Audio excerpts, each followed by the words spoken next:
Om Swastiastu.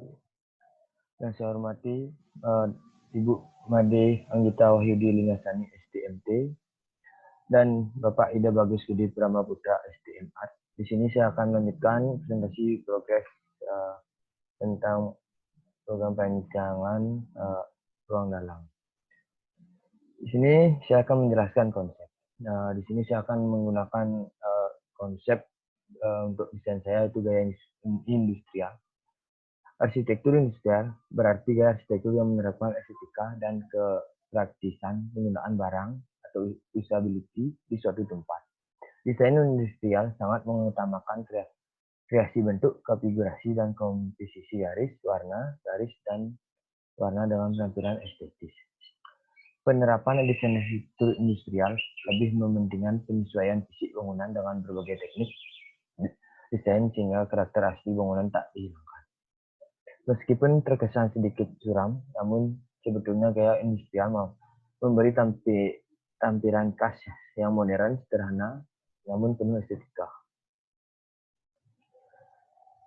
Sejarah gaya industrial. Pada tahun 1950, gaya desain arsitektur industrial pertama kali merebak di Eropa karena banyaknya bangunan bekas pabrik yang terbengkalai. Demi efisiensi dan menyiasati keadaan, dilakukan penyesuaian terhadap bangunan bekas pabrik tersebut sebagai sebuah hunian. Seiring berjalan waktu, penerapan gaya desain industrial tak hanya diperuntukkan pada bangunan serupa pabrik, namun juga merambah jenis properti lainnya. Konsep gaya industrial dalam praktiknya banyak merupakan menerapkan warna-warna monokrom yang terkesan sangat muslim. Penggunaan material pun tak sembarangan dan banyak menggunakan material daur ulang atau bahan industri seperti kaca, besi, atau aluminium. Selanjutnya elemen-elemen gaya industrial. Yang pertama, lantai. Jenis lantai pada gaya industrial selalu menggunakan lantai parket atau lantai acian dan bukan lantai keramik atau lantai granit. Dinding yang kedua kayu. Dinding, bingkai jendela, dan meja pada bangunan bergaya industrial menggunakan kayu semi lapuk agar menambah kesan penuh nostalgia dan hangat pada rumah atau bangunan. Yang ketiga, batu bata. Bagian dinding rumah bergaya industrial juga sering menggunakan batu bata yang sangat menunjang dari segi desain dengan kesan unfinished. Yang keempat, beton. Seperti sejarahnya, penggunaan bergaya industrial pun banyak menggunakan beton sebagai material lantai ataupun struktur bangunan. Yang kelima, baja. Material baja sering digunakan sebagai tiang atau balok di rumah bergaya industrial dengan tampilan yang terekspos.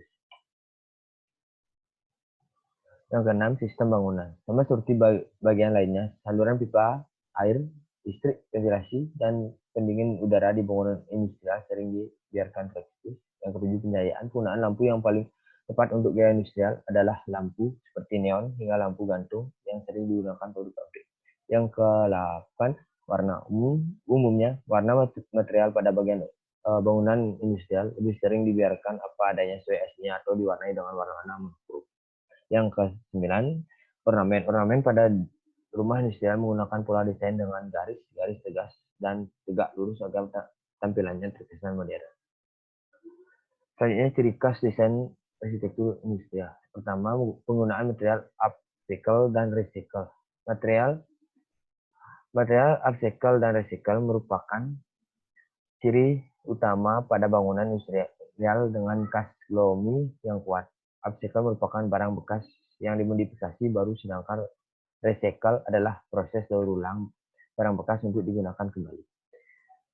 Yang kedua, meminimalisasi proses finishing. Ciri khas yang paling menonjol dari rumah industrial adalah kehadiran proses finishing yang sangat minim di seluruh bagian bangunan. Misalnya tembok bata merah, beton, besi, hingga furniture cenderung dibiarkan polos dengan tampilan aslinya tanpa diwarnai kembali. Yang ketiga, sangat identik dengan warna monokrom. Selain dibiarkan polos dan terkesan, elemen-elemen pada bangunan industrial hanya akan ditampilkan dengan warna monokrom atau warna bumi seperti coklat, abu-abu, dan hijau kusam. Yang keempat, bangunan lebih terekspos. Ciri lain dari bangunan industrial adalah elemen-elemen bangunan yang dibiarkan terekspos. Dengan kata lain, banyak yang dibiarkan dan tampak apa adanya, namun untuk menghasilkan tampilan yang lebih rapi berkesan, berkonsep, dan unik. Yang kelima, elemen lantai yang unik. Rumah berkonsep industrial sangat menghindari penggunaan lantai granit atau keramik karena tampilannya tak sesuai dengan kesan dari gaya industri. Ini contoh-contoh dari gaya industrial. Selanjutnya, di sini saya akan menjelaskan studi kasus adaptif reuse. Yang di sini saya akan menjelaskan dua studi kasus sesuai dengan bimbingan yang sudah saya lakukan. Yang pertama, di sini ada strategi penerapan konsep adaptif reuse pada bangunan studi kasus, yaitu gedung PT PPI TX kantor PT Dipta Niaga di kawasan Kota Tua Jakarta. Pelestarian bangunan tua merupakan suatu pendekatan yang strategis dalam pembangunan kota karena pelestarian menjamin kesinambungan nilai-nilai kehidupan dalam proses pembangunan yang dilakukan manusia. Salah satu cara untuk mendukung kegiatan pelestarian bangunan tua adalah dengan melaksanakan insentif dan disinsentif pelestarian bangunan. Di Indonesia sendiri terdapat beberapa bentuk insentif dan disinsentif yang telah dicantumkan dalam peraturan undang-undang tentang pelestarian bangunan. Metode penelitiannya, dalam penelitian kali ini penulis menggunakan metode penelitian kualitatif komparatif.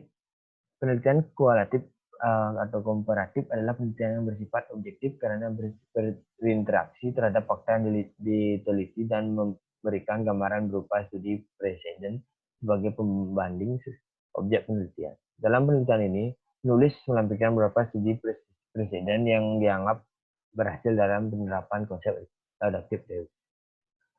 Teori adaptive reuse. Adaptive reuse merupakan salah satu cara dalam upaya konservasi bangunan. Secara umum, adaptive reuse dilakukan sebagai alternatif untuk melindungi dan menjaga bangunan bersejarah dengan langkah mengalami fungsi mengalihkan fungsi lama menjadi fungsi baru yang bermanfaat bagi masyarakat sekitar maupun kawasan itu sendiri. Yang keempat, manfaat adaptive reuse dalam konservasi seperti yang dilakukan oleh Hanehan dan Woodson yang menyatakan bahwa ada beberapa manfaat yang diperoleh dari penerapan konsep adaptive reuse pada suatu kawasan maupun bangunan tua bersejarah, yaitu yang pertama menjadikan kawasan atau bangunan sebagai sumber sejarah dan budaya dengan tetap mempertahankan nilai sejarah yang tersirat di dalamnya. Yang kedua, meningkatkan perekonomian masyarakat setempat dengan adanya fungsi baru dari kawasan atau bangunan tersebut. Sementara manfaat lainnya yang dapat kita petik adalah yang pertama, mendukung strategi konservasi dan penghematan sumber daya. Yang kedua, biaya produksi yang lebih relatif murah. Yang ketiga, biaya akuisisi lahan yang cukup ringan. Yang keempat, waktu pengerjaan atau produksi yang lebih singkat tergantung dari lingkup pekerjaannya. Yang kelima, menjembatani hubungan antara kehidupan masa lalu dengan masa kini. Yang kelima, adaptive reuse di Asia. Metode adaptive reuse sebagai berbagai wilayah di dunia dikenal dengan istilah building conversion. Di negara-negara wilayah Asia, khususnya Singapura, metode ini sudah lama dikembangkan pada bangunan bersejarah mereka. Di sana terdapat berbagai macam bangunan yang telah mengalami peralihan fungsi. Contohnya di kawasan Clarke Quay dan Boat Quay di Singapura. Clarke Quay dan Boat Quay adalah kawasan di sepanjang sungai Singapura yang mengadopsi kawasan konservasi sehingga cukup terkenal dianggap berhasil. Daerah ini pada awalnya merupakan daerah kumuh dan sudah tidak sedap dipandang mata maupun digunakan kembali. Keadaan ini memaksa pemerintah Singapura untuk merobohkan bangunan-bangunan tua di sepanjang sungai dan menggantinya dengan bangunan baru yang lebih modern dan bermanfaat. Namun atas berbagai macam masukan dan berdasarkan para perancana, maka diambil satu kebijakan untuk melestarikan bangunan-bangunan tua tersebut menjadi fungsi yang baru. Setelah pemerintah Singapura berkomitmen membersihkan sungai selama 10 tahun dan rampung pada tahun 1987, kawasan tepian sungai ini akhirnya dapat dimanfaatkan secara maksimal. Pemanfaatan maksimal tersebut salah satunya menyulap bangunan-bangunan tua dengan sedikit merombohkan pada fasad dan bagian dalamnya. Fungsi-fungsi lama pada bangunan ini dirubah menjadi fungsi yang baru agar lebih menguntungkan pemerintah Singapura dalam bidang pariwisata. Selain itu, dengan penutup jalur bagi kendaraan bermotor sehingga ruang terbuka di depan bangunan menjadi seperti hamparan pedestrian bagi para pejalan kaki dan dapat digunakan untuk tempat makan terbuka bagi beberapa kafe. Selanjutnya saya ke keberhasilan adaptive range. Keberhasilan ini tidak lepas dari adanya strategi yang diterapkan dalamnya. Strategi tersebut antara lain tersedianya insentif politik atau political will yang kuat dari pemerintah dalam mendorong percepatan proses revitalisasi. Yang 8, penerapan adaptive range di kawasan Kota Lama Jakarta. Kawasan Kota Tua merupakan salah satu dari sekian banyak peninggalan bersejarah dari masa penjajahan yang masih tersisa hingga saat ini. Di kawasan ini terdapat berbagai macam jenis bangunan yang masih berdiri tegak di tengah kota Jakarta. Tapi beberapa dari gedung kawasan ini kondisinya sangat memprihatinkan. Kondisi seperti ini sangat disayangkan sehingga dibuatlah suatu tim oleh Pemda DKI Jakarta, yaitu Kelompok Pelestarian Kota Tua Jakarta dan PT Pembangunan Kota Tua Jakarta. Kawasan Kota Lama Jakarta terdiri dari berbagai macam bangunan dengan fungsi dan kepemilikan yang berbeda. Salah satu pihak BUMN yang memiliki aset di kawasan tersebut adalah PT Perusahaan Perdagangan Indonesia atau PT PPI. PT PPI kurang lebih memiliki 16 gedung di kawasan Kota Lama Jakarta. Pada umumnya gedung-gedung ini saling berdekatan atau berada di satu blok yang sama. Gedung-gedung tersebut di antara lain yaitu Tugu Merah, Gedung Titipan Niaga, dan Gedung Pasar Kota Tua.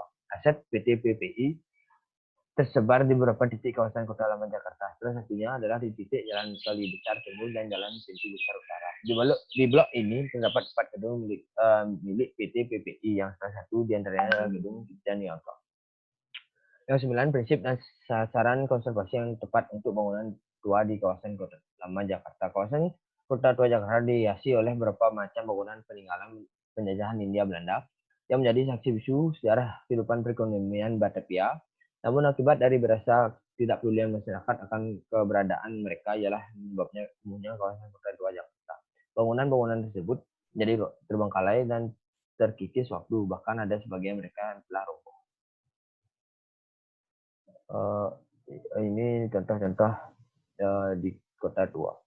Bangunan di sekitar kawasan tua mendapatkan perhatian khusus dari pemerintah setempat dan didukung oleh rasa kepedulian masyarakat. Pemerintah perlu mengadakan upaya pelestarian kawasan Kota Tua secara menyeluruh dan menerus. Supaya pelestarian dapat dilakukan dengan berbagai macam cara seperti konservasi, revitalisasi, dan rekonstruksi, pemugaran, dan sebagainya.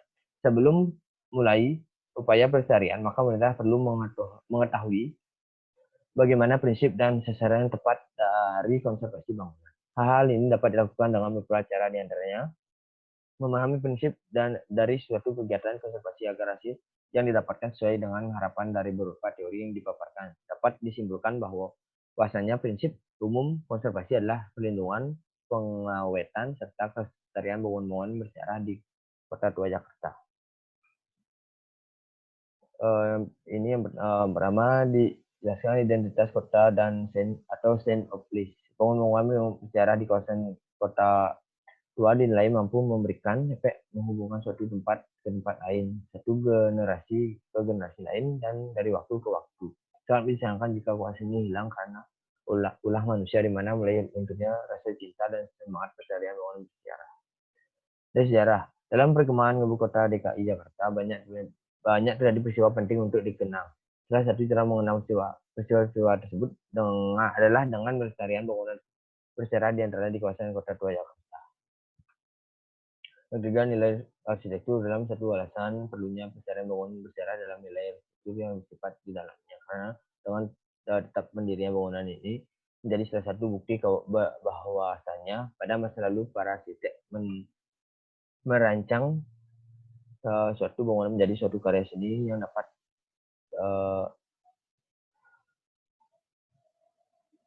menjadi landmark suatu kawasan. Yang keempat, pendidikan, lingkungan, bangunan, dan artefak di kawasan Kota Tua melengkapi dokumen sejarah tentang kejayaan di Batavia. Menjadi sumber inspirasi konservasi kawasan Kota Tua dan bangunan-bangunan di dalamnya maupun memberikan inspirasi dan membangkitkan kembali jiwa patriotisme masyarakat. Yang keenam, manfaat yang terkandung dalamnya. Dengan melakukan revitalisasi maupun konservasi di kawasan Kota Tua, maka didapatkan segudang manfaat di dalamnya. Yang ketujuh, meningkatkan kualitas. Proses revitalisasi maupun konservasi di suatu kawasan secara tidak langsung akan meningkatkan kualitas baik dari segi fisik bangunan sehingga kualitas ekonomi dan sosial masyarakat.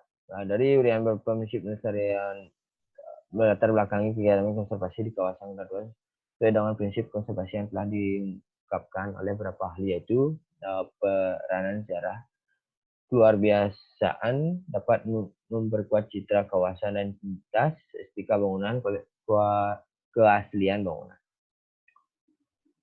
Nah, selanjutnya ini adalah strategi penerapan aktif rilis pada gedung PT PPI di kawasan Kota Jakarta. Strategi penerapan aktif rilis yang dinilai dapat untuk kawasan Kota 2 Jakarta adalah yang pertama, menghidupkan kembali fungsi bangunan dengan membuat fungsi baru yang didasari pada luas, tingkat struktur dan meningkatkan fasilitas bangunan. Yang kedua, memanfaatkan maksimal area publik. Yang ketiga, perbaikan sarana infrastruktur jalan raya, di antaranya jalan raya, lalu lintas, dan sebagainya.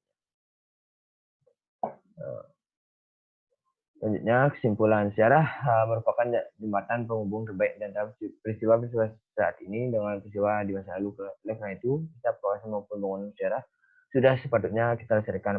Aplikasi pelestarian suatu kawasan maupun bangunan saat ini sering digunakan oleh konservasi, karena cara ini dinilai cukup berhasil dalam mempertahankan warisan bersejarah Indonesia. Yang terakhir ini referensi. Ini studi kasus yang kedua, itu judul penerapan aktif pada gedung PT PPI di Tenaga menjadi hotel dan kegiatan komersial. Asal itu masa lalu terdiri dari bangunan kawasan cagar budaya sebeberapa dalam merangkai dan menghubungkan sejarah di kota Jakarta di masa lalu ke masa sekarang dan masih yang akan datang. Pendahuluan upaya pelindungan yang diberikan kepada kawasan Kota Tua Jakarta diwujudkan melalui keluarkan Peraturan Pemerintah Republik Indonesia Nomor 50 Tahun 2011 tentang Perencanaan Induk Pembangunan Kepesertaan Nasional tahun 2010-2014. Tujuan maksud dalam perencanaan ini adalah menerapkan konsep konservasi dan perencanaan bangunan di dalam lingkungan pembinaan, menyusun suatu konsep efektif pada bangunan cagar budaya yang ditunjukkan untuk fungsi baru sebagai hotel tanpa menghilangkan nilai dan karakter sejarah. Mengatasi kondisi kegiatan komersil di kawasan Kota Tua, meningkatkan perekonomian masyarakat setempat dengan adanya fungsi baru di kawasan bangunan tersebut. Pembahasan lokasi setnya, Jalan Kali Besar Timur, nomor 17 Pinang Sia, Taman Sari, Jakarta Barat. Fungsi awal kantor perusahaan, fungsi saat ini tidak digunakan. Kondisi sistemnya seperti ini. Luas tapaknya 5.217,45, KDB 75%, KLB maksimal 3.00 3 meter, KB maksimal 4, KDH minimal 30%, KDB maksimal 55%, jenis bangunan rencana hotel galeri, tipe bangunan rencana masa tunggal, utara Jalan Kunir, selatan Jalan Kali Besar 4, Museum Wayang Bank BNI, barat Kali Krukut, timur Pintu Besar Utara. Kondisi sistem saat ini dari hasil Indonesia pada gambar di atas, maka jalur penelitian di kawasan Cipta Niaga sudah tersedia dan sesuai dengan peraturan perencanaan kawasan tertua, zona arsir merah sudah ditentukan area terbuka dan kawasan tersebut tidak dapat dilalui kendaraan. Persundingannya pada area land itu digunakan untuk area publik seperti kafe, restoran, ballroom, dan area galeri, sedangkan untuk area lantai 2 dan 3 untuk area privat seperti kamar untuk pengalihan hotel. Ini pelaku kegiatannya. Terus konsep eksterior, fasad gedung pada bagian yang menghadap Jalan Kali Besar 4 diisi oleh kerusakan yang terjadi di bagian dinding. Kerusakan ini seperti adanya keretakan pada dinding yang mengelupasnya warna cat gedung pada bagian itu, dan jendela mengalami pengerupasan dan pada kayunya. Konsep interiornya, pada konsep interior digunakan pada hotel butik PT yang adalah luxurious dengan gaya Art Deco Eropa sesuai dengan gaya asli bangunan dan serasi dengan lingkungan Kota Tua. Ini contoh-contohnya. Dan sekian dari presentasi progres di minggu ini. Saya ucapkan terima kasih Om Santi.